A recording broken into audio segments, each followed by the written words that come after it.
De snelzieger en het katoen.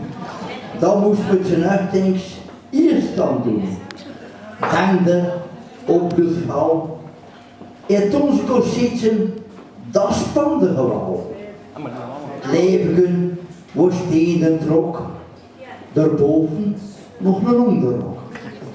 Ons kastjes aan satijnband, rok en blouse, geblonde schuisen, dat domme ze biedt bij tand.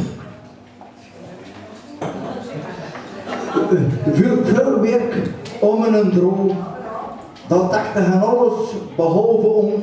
Oh. Ik kan niet gedaan. De klopers stonden allemaal in het achterhuis op een versleten bolen met de zierslaatsen.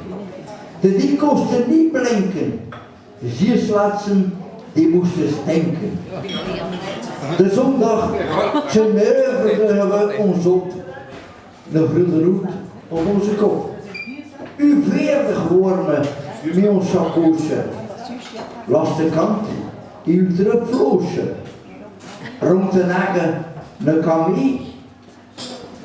Het was de dien van ons mee. We hebben altijd ons beste gedaan om proberen naar de kerken te gaan. 's Winters een snutdoek over de schaars, een snutdoek, want er was geen zonne, en ons trainigen een capuchon. De vent met de bloedekoomte, dat was in die tijd geen affronte, met de bloedekoomte en de panenbroek. Het was niet proper, maar het was kloek. En dan die hangde mee slabben. Daar vleven ze mee over uit de graven. En er loopt een lijfjes met korte maan. Molle vuile caleçons, moet er nog mee laten. Ik zie nog die schoen hangen zonder kool. Met wit en blauwe stripjes, daar liep er van vol. Dat is 100 jaar geleden en alles voor weer modden. Geef maar mij een snauwzekere en je krijgt een todden.